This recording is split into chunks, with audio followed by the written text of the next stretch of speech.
Hello, everybody, and welcome back to the second half of the Carl Thompson series, I suppose. Welcome back. Hello, thanks for having me again. Yeah, no, not a drama at all. So if you haven't listened to the previous episode, wind yourself back, episode 77, and this is 78. So we just, and very timely, got onto the actual perimeter walk. So do you want to carry on from where we were? Yes, so 1st of August, we set off 8 o'clock. It was, as I previously said, this all started back in 2021, December the 20th. So from then to the 1st of August, it's been a long wait. From, like I said, training, which got sort of, I say boring as such, but, it just got a bit tedious. I've done a lot of events leading up to this. I've just, raced, 10Ks, half marathons, cross-country races, sponsorship hunting, all of this good stuff. So to finally get around to setting off, it was quite a relief, to be honest with you. Yeah, I bet. So yeah, when got up, funnily enough, story of my life, I was running late. So every intention, step off, leave my parents at 8 o'clock, get up at 6 o'clock, have some good breakfast, and go. Yeah, I slept through my alarm, so I didn't actually get up till 7 o'clock. So it weren't a great start, if I'm honest. But we got out the door, got out the door. I don't think my parents actually believed what I was doing. They thought I'd be back in a couple of hours. So yeah, got out. Weather was awful. The weather was awful. I mean, my parents live a couple of 100 meters from the seafront, so I was walking headwind straight into it. Walking along the seafront then itself, from blowing, from the sea across me. It was awful. And I remember doing a story on my Instagram, trying to obviously get it out there, let people know that I started it, all the good stuff. Yeah, looking back on it now, the wind, what I started with, was horrendous, but it all calmed down. It died down. 35 miles eventually I took on the first day, so I've seen quite a bit of weather changes. But it didn't go as great as I'd anticipated starting, to be honest with you. I set off in a pair of boots, which I'd done all my training in. But there was a lot of tarmac in the first 12, 13 miles. Right. So I was getting quite a bit of hot spots. A lot of my training was on, on gravel, mud, mountains. So underfoot, it was decent. So the first 12 miles, I thought, I've got no issues, no chance of rolling my ankles on flat terrain. I'll be fine. So I swapped out to a pair of my running trainers, my trail trainers. Worst mistake I made. 5 miles in, the back gave way on them, and I didn't feel it, but I blistered right up the back of my heel, my left heel, and it just split open. Yeah, so looking at about 20 miles in, I had a coffee stop, and my feet just felt wet. So I put the trainer off, and it was just blood everywhere. My foot, socks were, soaking. It was just one of them. So those trainers got binned there and then, taped up. Yeah, so I had a bit of taping up, done a bit of foot admin, and a lot of that journey, because it's where I live. I know the road, I know the route, so I wasn't taking in any scenery I hadn't seen before. Right. So a lot of it I was spent chatting to all the lads on the WhatsApp. We just like piss taking as you do. I had a live tracker so people could see my exact location. So it was just constantly like all the lads taking the piss, like, how have you not even reached this point yet? You've been at it 6 hours, all this good stuff. So to be fair, I got to first day I got to Aberystwyth, where I was actually born. So it was quite funny that obviously lads taking the piss again.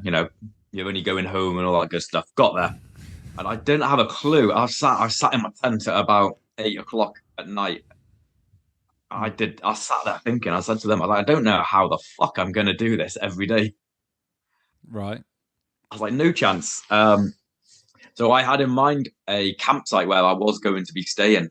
Um, my nan and granddad used to live there and in a static caravan, and turned out it's been 10 years since I last was there. So they stopped allowing tents to stop the night.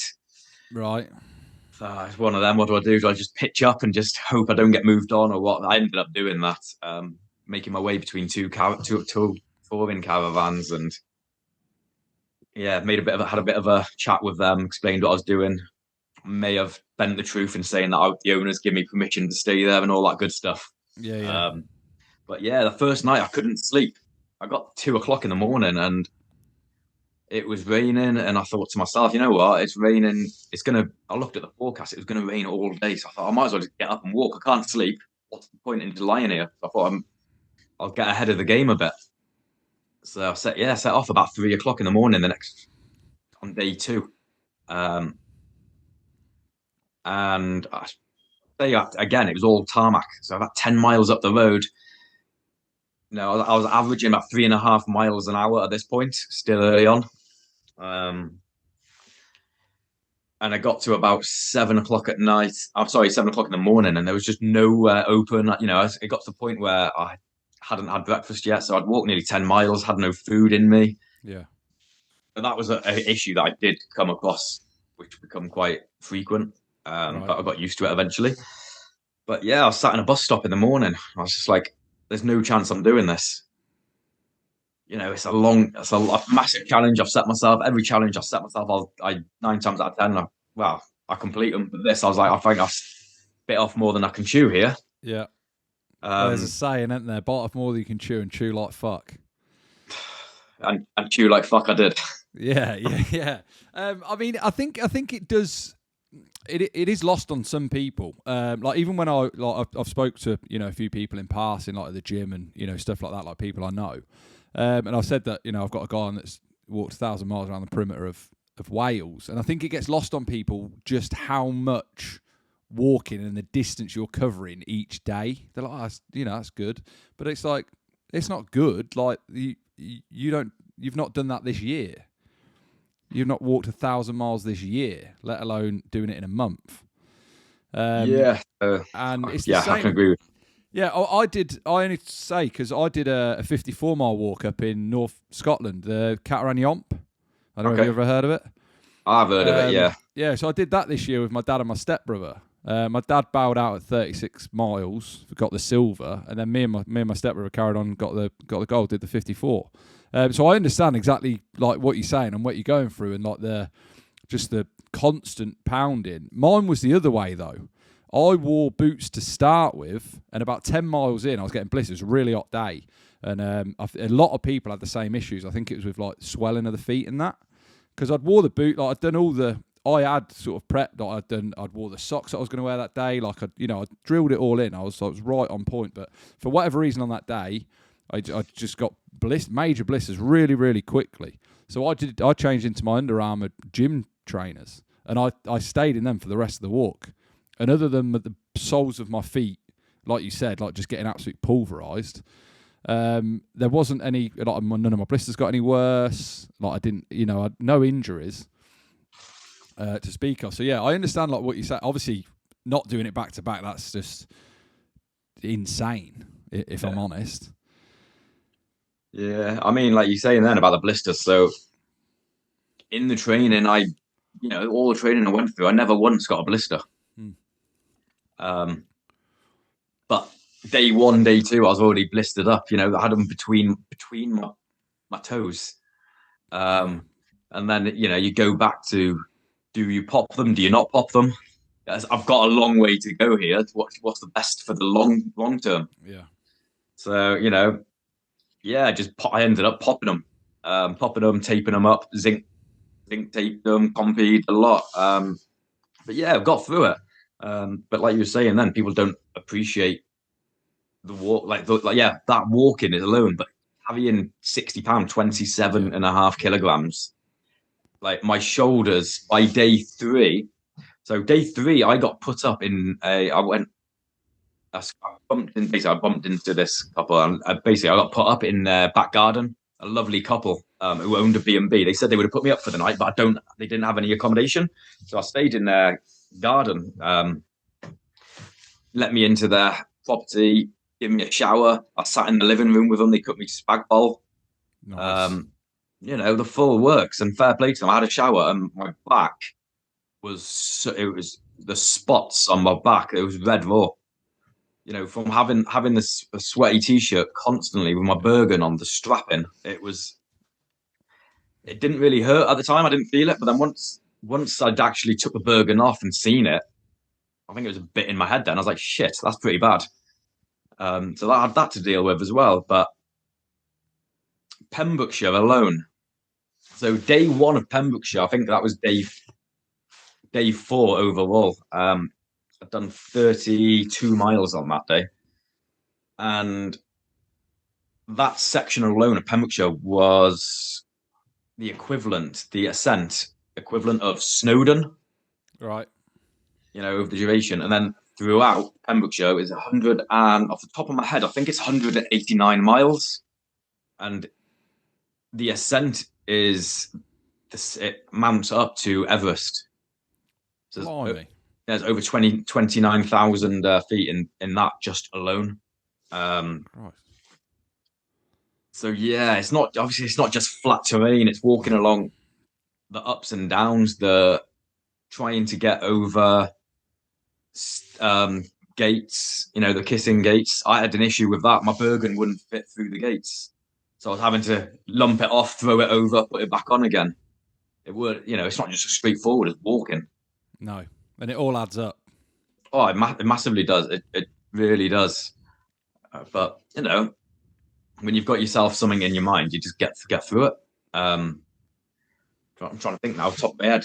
If one of them, so people have said to me, "Oh, you walked through such and such. You went through this village, this town."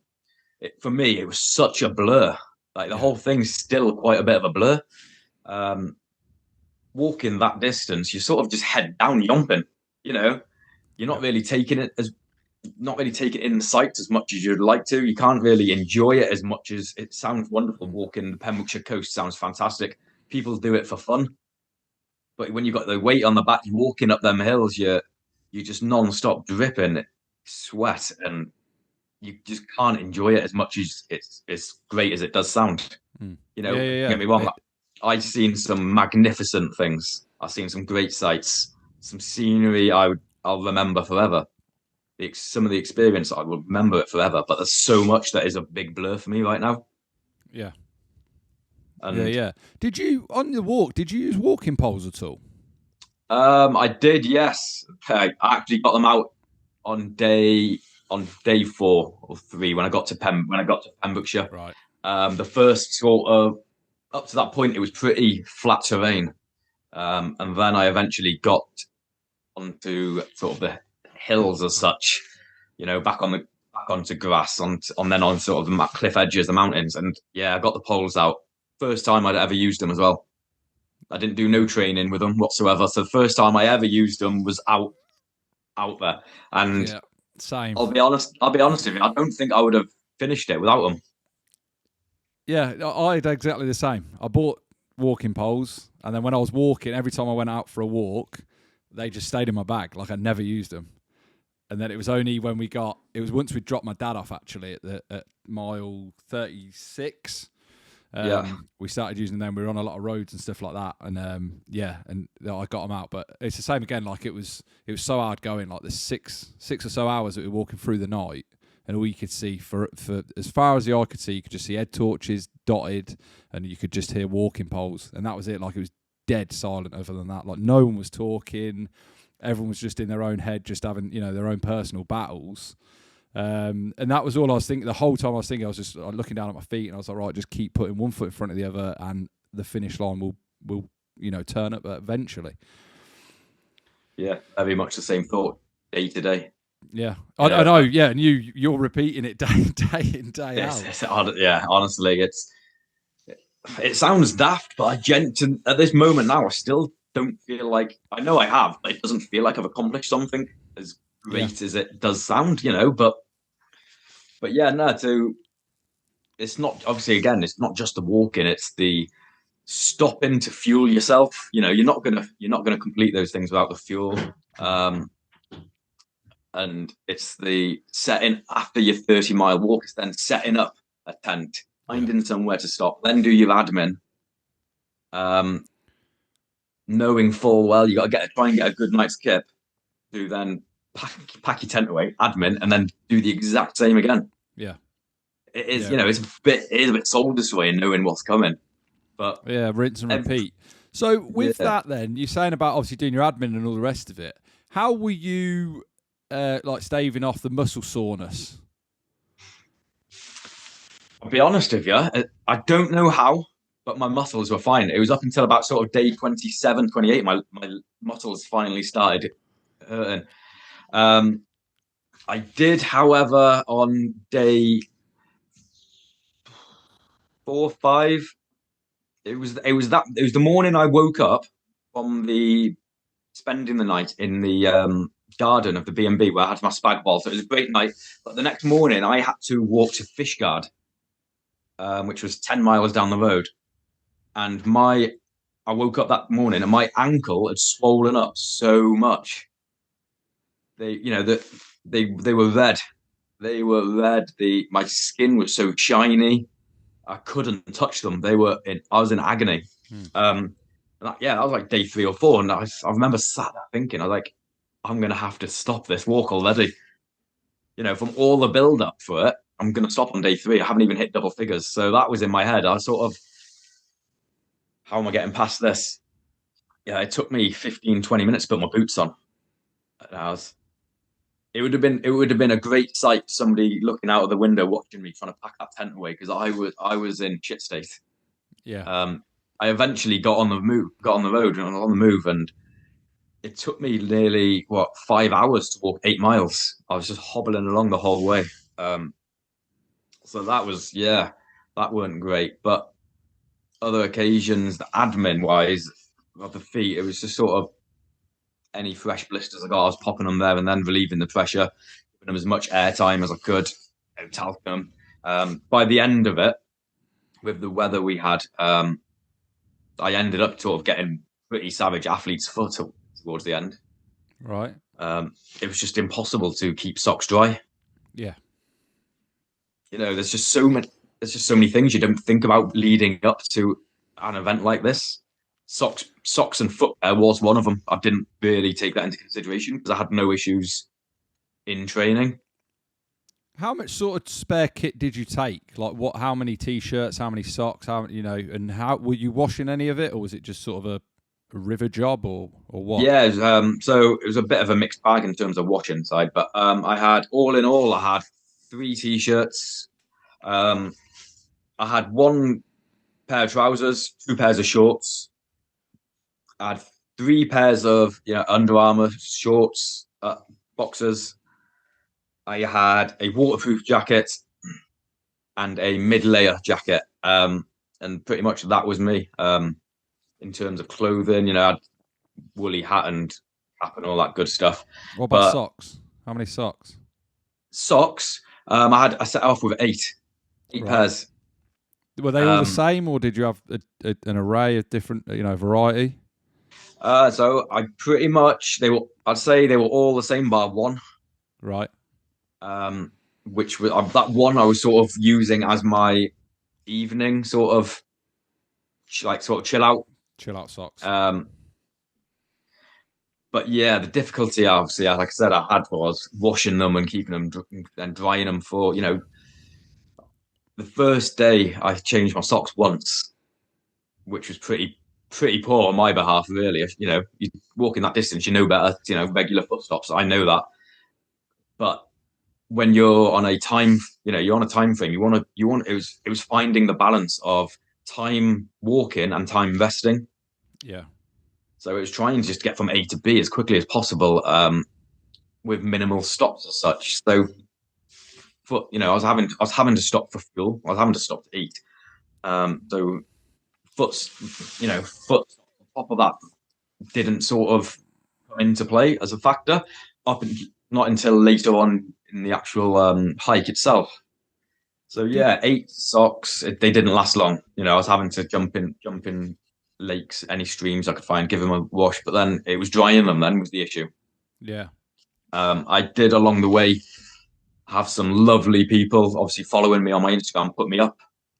Um, Overall, I think I had three occasions. I had my kit washed for me, my full rig, everything, all fresh, clean. I had 3 occasions. My dad come and drove out to meet me, bringing me fresh kit. So before I set off, I got a gorilla box put together of kit that I want him to bring out for me. Extras, rations and bits and bobs, fresh clothing being the main one. So yeah, I did want to go initially. I wanted to go as independent as possible. You just can't do it. Something that big, I've just learned you just can't do that. You need a little team around you. Yeah. If there was occasions if some families put me up in their house, washed my kit, fed me an evening meal, breakfast, made me some lunch to take with me. Give me some resupply of med kits because I was going through Compede like I couldn't even describe, and it makes you realize without the support you're not going to be able to accomplish stuff like that. Yeah. But yeah, it was a difficult one to sort of get around for socks especially. Yeah. So obviously we talked about him earlier. It's at the top of my list. That's why I'm ready. What did you do with Trigger while you were out? He was at my parents'. Right. Yeah, so I've had him he's 5 in October, so another month he'll be 5. And the longest we'd been apart is 2 weeks. Right. So that isn't like you mentioned in the previous one that I've got him tattooed on my chest. Yeah. That was my way of having him with me on a daily basis as a reminder of why I'm doing this. Yeah, it's good. Like I said, Trigger saved me. So the whole package of the whole thing was raising awareness for the mental health side of it. The fact that I got into a position that I couldn't bring myself to talk to my friends and family. I don't know why, but I don't know why I couldn't speak to my family because I'm really close to them, but I just couldn't speak about everything that had gone on in the past with my ex and all that good stuff. I just couldn't do it. But my friends and stuff like that, I've always been the one that they come and speak to me. Yeah. And I don't know if it was because I've made this thing in my head where because I'm in the army, I'm supposed to be sort of mentally tougher than them sort of thing. So I didn't want to speak to my mates about it all. So that's how sort of the mental health side of things come into play with this challenge.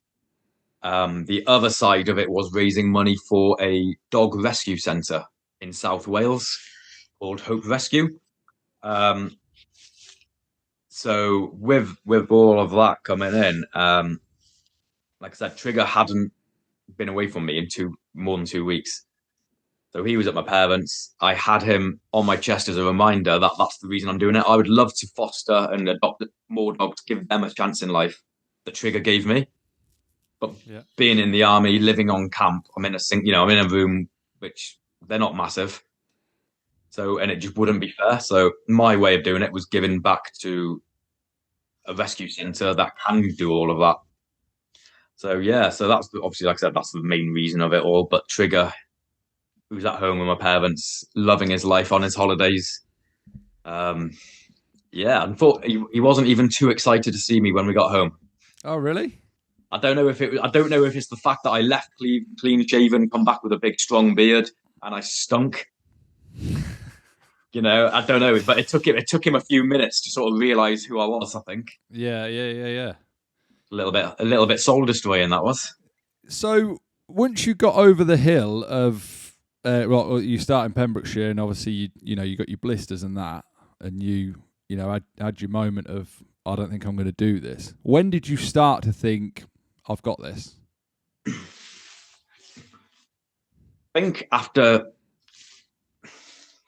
that day, once I realised after that day, I've got through that pain of my like I said, my feet were in shit state. They were sore. I was I was taking so many painkillers. It was ridiculous. But once I got through that and got another day in my head, I was just telling myself, just go again. Yeah. Tomorrow can't be as painful as today. I was just every day, and then eventually that that my the swelling went down on my feet. Don't get me wrong, I was getting more blisters, more hot spots, but it was nothing I hadn't already had early on. So I knew I was going to be able to do it. In the back of my head, I knew I was going to do it up until. So there was 3 occasions all in that I thought I'm not going to be able to do it from injury. Right. But it was up until day 28. I mentally wrapped. I hadn't slept properly for 48 hours. I probably had about 2 hours kip. I was hungry, so I was walking. So at this point, I'd completed the Welsh coastal path, sort of the bottom half of the section now. So I left my house. I'd got to Chepstow. So then at Chepstow, I then stepped onto Offers Dyke, which runs from Chepstow to Prestatyn, North Wales. And essentially it crosses the England-Wales border 20 times. Right. So you're constantly just going up the centre, and at some point you're in the arse end of nowhere. There was one day I ran out of all those rations that I'd had, and I didn't eat any food for 26 miles. I didn't come across a single cafe, pub, or anything. Fucking hell. So I got up to a little village in North Wales. I hadn't slept for like 48 hours, and the weather just turned and it come down. And I remember lying under this tree, and the rain never stopped for 3 hours. I was led there. I was on my roll mat in shorts, soaked, and I was freezing. I nodded off, and I woke up shivering, knowing full well my boots were soaked, my socks were soaked, and my last dry pair of socks had completely gone. So I had nothing to put on dry, and I mentally wrapped in that morning. It was about 7 o'clock. It was, and I phoned my mum. It was one of them. I was like, I need my mum. I need to talk to my mum. So I phoned her, and I think had she never answered though, but had she answered, I would have told her to come pick me up. I'd have got my old man to come pick me up. Wow. Yeah, I was done. At the same time, I was texting one of my best mates, and he was just like, "Is it because you're cold, hungry, tired?" And I was just like, "Nah, my feet are in shit state. I got trench foot." I was making excuses at this point. Then I was like, "I need to stop." And he's like, "Well," he's like, if that's genuinely the case, stop." He's like, the bigger picture is you need your feet for work. Bigger picture. He's like, if that isn't the case, he was like, crack on with it. He's like, stop making excuses, crack on with it. He said, you'll get home and regret it. Yeah. 100%. So I've got to pack my roll mat away and just sulked up through this farm field into this little village, and I sat in a bus stop. I seen a little community hall, which was opening in 45 minutes. So I sat there, took my boots off, took my socks off, and I eventually got in to this little shop, and there's a cafe in there, and they weren't open till 9:30. I got in there at 9, so the shop opened at 9. They weren't doing food or drinks till 9:30, but I think they seen the clip that I was in, and it's just like, come in.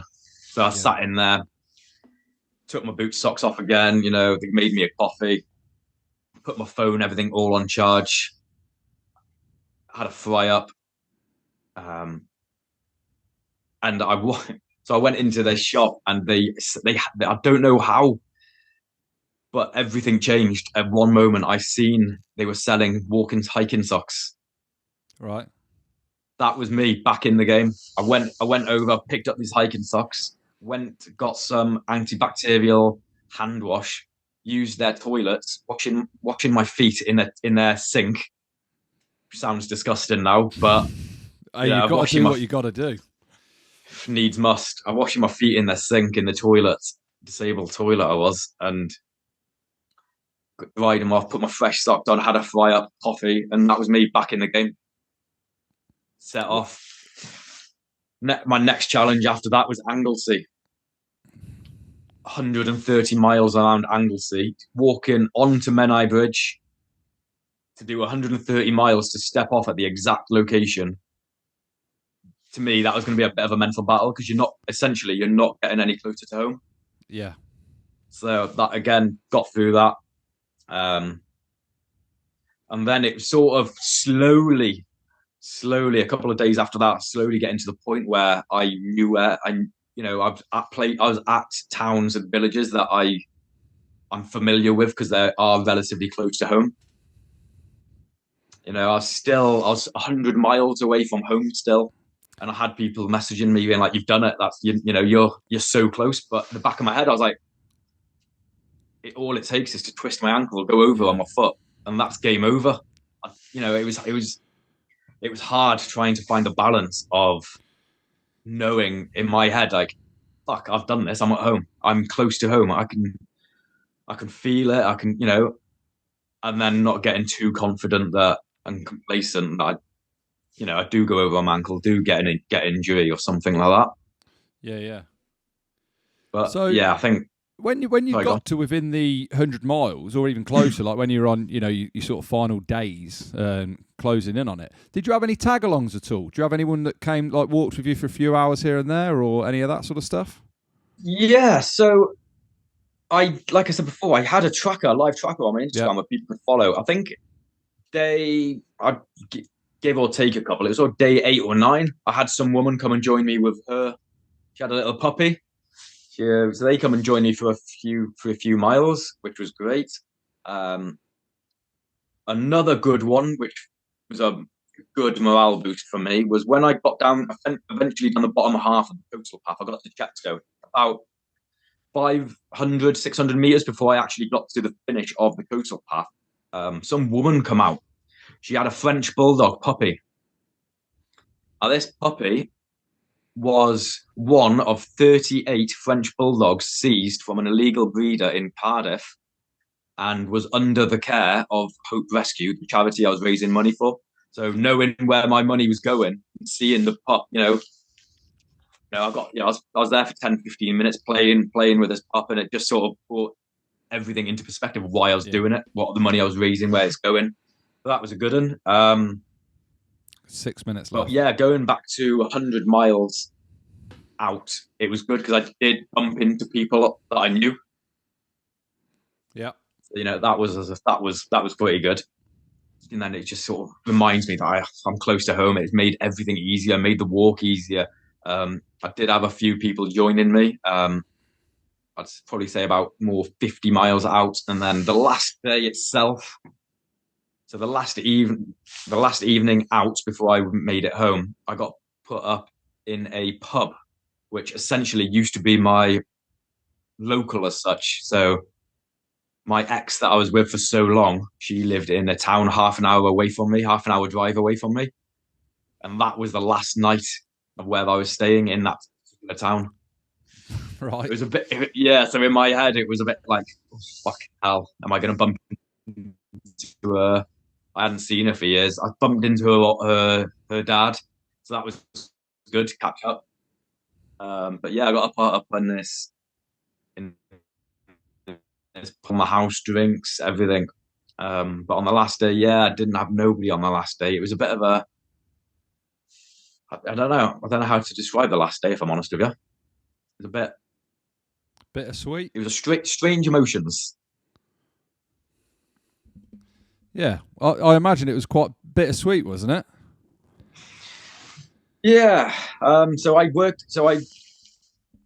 With me falling behind due to some awful weather and some injuries, like I said, I wanted to do it on the 30, finish on the 31st. At this point, I worked it out that if I walk certain distances from the 25th or 26th onwards, I would be home on the 3rd, finishing in 33 days. Um, so I worked it all out. So my last day, I only had to walk 15 miles. Nice. Yeah, so that was quite, it wasn't as stressful. I could finish at a nice time. I finished at 3 o'clock in the afternoon. But that last 15 miles, it flew by, Yeah, I especially bet it did. especially being in an area which is where I live, And to get into my hometown from the direction I come from, I had to cross an estuary. I had to go across this bridge. And the moment I crossed that bridge, sort of like it just hit me what I'd done, sort of thing. I was like, fuck, I've just, one of them. I was just like, fucking hell, I'm finished. Yeah. I had a mile and a half to go to the finish line where sort of friends and family were, a mile and a half to the pub. Doing it in And that was 10:30, I hope.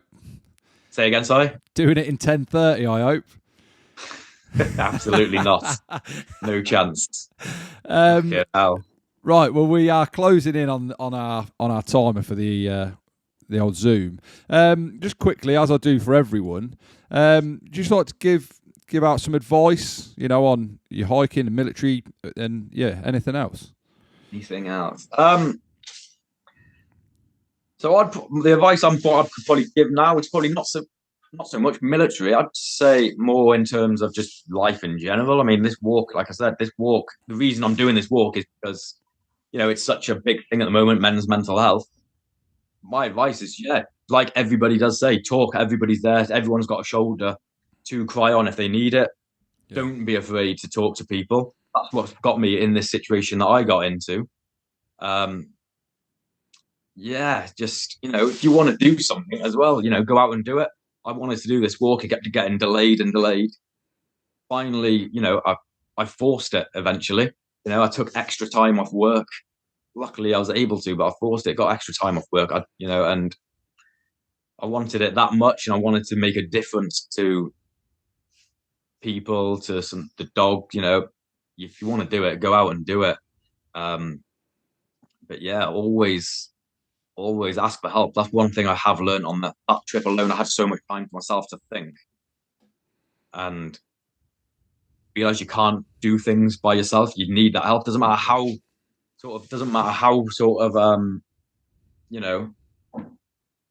capable you think you are, how independent you think you are. You need that help. Everyone needs it. So that's sort of my one. That's my takeaway from that experience anyway. Yeah, definitely. Well, thank you very much for the advice. Thank you very much for coming on the podcast as well. Do you want to give out your social media, your Instagram again? Yes. So it's Carl's _Thompson's _adventures. So, nice. I've done that challenge now. That's put behind me. That's done. There's going to be a lot more coming in the pipeline for myself now. So that's sort of see how we go with that. So something to follow. Brilliant. Well, like I said then, thank you very much for coming on the podcast today. It's been an absolute pleasure talking to you. Thank you. And thank you very much for listening, everybody.